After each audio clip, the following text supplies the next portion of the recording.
Hi, for those of you who don't know me, my name is Mateo Chavez Lewis. I'm a musical theater composer and music director, splitting my time right now between here in Toronto and New York City.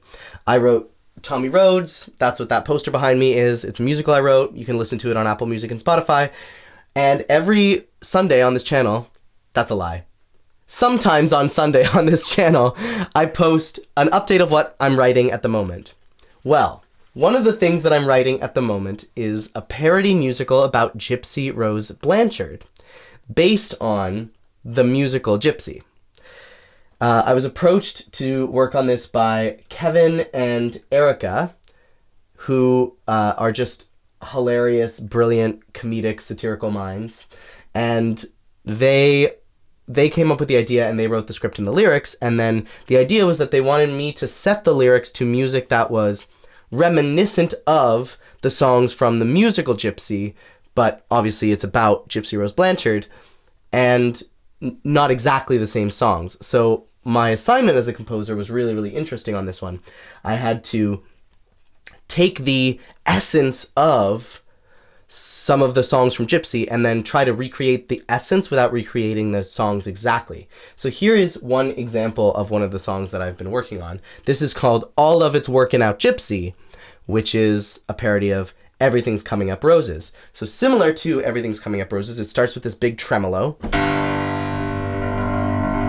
And she sings, I know the cure that will work, Gypsy. You think that it's bad, Gypsy, but it needs to get had, Gypsy. So there are things about this that are identical to Everything's Coming Up Roses, but there are things about it that are not. So these low notes, Gypsy, are the same as in the original. She goes, baby. But the difference is that the I Have a Dream section, instead of ba-da-ba-bum, it's in a different place in the key, even though it uses some of the same intervals. So here, if we're in the key of C major, right? No sharps, no flats. No sharps, no flats. There's a few ways to find a perfect fourth in the key of C major. So this is a perfect fourth. There's no sharps or no flats in that. This is a perfect fourth. There's no sharps or flats in that. That's a perfect fourth. No sharps or flats in that either. Then this is not a perfect fourth. That's a tritone. But then this one is a perfect fourth. That one is a perfect fourth. And that one is a perfect fourth. So I used the interval of a perfect fourth, but I used it in a different place in the key than the original. The original goes from the fifth note to the first note. A dream about you, baby. And then the jump down to baby is only a fifth because it starts on that note, so it doesn't go up as high. My version goes, I know the cure. So it starts on the C and goes up a fourth, rather than starting on the G and going up a fourth to the C. So it's the same ideas, but just tweaked a little bit.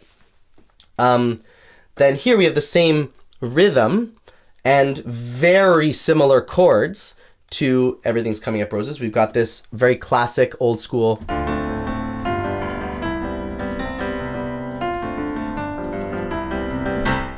Right? But over top, the melody's different. Instead of da, da, da, gonna have the whole world on a plate, we've got you'll be good, wait and see, gonna have everyone's sympathy. So the same rhythm, but not the same melody. Then we have what a sweet remedy. And then the classic hook, all of it's working out, Gypsy. In the original, we get triplets there. Everything's coming up roses. 1, 2, 3, 1, 2, 3 roses. Right? So I wanted to use that, but instead of going back and forth between two notes, like they do in Everything's Coming Up Roses, everything's coming up roses, I wanted to do kind of the opposite, which is rather than staying between two notes, I used the whole scale. All of it's working out, Gypsy. So again, same rhythm, but totally different melody. Then we repeat. Here they're getting in a fight, so I added some chords that are totally not from the original at all, but are designed to just tell specifically the story that we're telling. These angry chords as they fight. And then we have this B section. This is based on, in Everything's Coming Up Roses, we get, oh my god, now I'm blanking on it because I've just been listening to this parody version for so long. Now's your inning, stand the world on its ear, that whole thing. That in the original is steps. Like the melody always moves from one note to the note directly after it. So in order to keep the same rhythm but totally change the melody, again, what's the exact opposite of that? I'm doing big leaps. So I have, you know what, screw it, I don't need your consent, you almost blew it. And then here, the triplets again, which are the same in the original, but different melody. Mama is making you do it. And again, it's trying to have the same kind of intention. So for example, where it goes to the dominant chord in the original, which leads us back to the home chord, you try to use the dominant as well, or maybe you get back to the home chord slightly differently. Maybe you use the fourth chord and then you do a plagal cadence back. It's like you try to take the compositional intention of the original, how the original works, and then do something that works the same way, even though it is actually a different thing that's happening. It's a really fun assignment for a composer. I'm having a lot of fun with it. It's really stupid, but it's a lot of fun. And then here, the big epic high note in the original here is where we get a scale all the way up. And nothing's gonna stop us till we're, if you're Patti LuPone, throw! But here, instead of doing the scale all the way up, I'm now doing 2 half scales coming down. So again, what's the musical idea? How can we use the same rhythm or the same harmony to make it sound similar, but then totally change the melody? So in the hook, where they go between 2 notes, I use a full scale. But in this section where they use a full scale, I use 2 half scales going in the opposite direction instead. And then here we go. Here's the hook repeating. I have this this weird bar of 5/6 is how I notated it because I'm a nerd. Let me explain how 5/6 works. As you know, a time signature is the top note, or the top number, sorry, says how many beats in a bar, and the bottom number indicates what kind of note gets 1 beat. So there are this many of this kind of note in the time signature. In 4/4, there are 4 quarter notes. So we have to zoom to talk about irrational time signatures like this, because there is no such thing as a 6th note, really. But in order to talk about these, we kind of have to zoom out and understand how these notes get their name. A quarter note is literally a quarter of a bar of music in the most common time signature, which is 4/4. It's sometimes written literally with just a C instead of any numbers. The C stands for common because it's the most common time signature.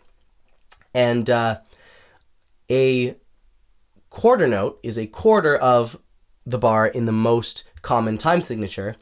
And if you divide the most common time signature, which is 4/4, into 6, you get quarter note triplets, like exactly like this bar. So if you're gonna do 5 sixth notes, it's 5 quarter note triplets basically. So, and that's what we're getting here, because quarter note, quarter note, quarter note, these 2 eighth notes add up to 1, and then there. So it kind of sounds like all of it's working out, not like I thought it would. All of it's working out, not the best way it could. All of it's working out, not how I know it should. if you're just counting the triplets. If you count triplets, it's 1, 2, 3, 4, 5, 6 in this bar, 6 triplets, and then 1, 2, 3, 4, 5, or 1, 2, 3, 4, and 5, and then 1, 2, 3, 4, 5, 6. So it's a very like weird nerdy thing, and there's so many simpler ways to write it, but that was just the way that made the most sense to me in the moment, and I like being nerdy about it. And then we end with these epic psycho chords because she gets, spoiler alert, unalived here. Bum, bum, bum, bum, boom, end of Act 1. Yeah, because this is where they unalive Dee Dee Blanchard.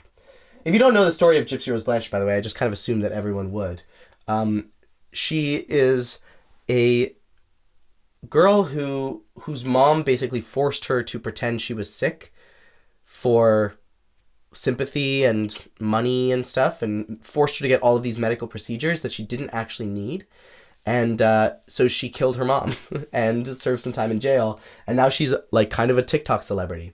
And this musical has been kind of going a little semi-viral on TikTok as well. We've got like a couple 100,000 views now of some of the creators singing some of the songs, Kevin and Erica singing some of the songs. So check us out on TikTok at Blanchards_turn_musical if you're interested in this kind of thing. It's not my usual style, but it's a really fun assignment to try to match the original score of Gypsy in terms of the big picture ideas musically without trying to actually copy it at all. It's a really fun exercise for me as a composer. So let me know what you think, and I'll see you in the next video. Peace out, y'all.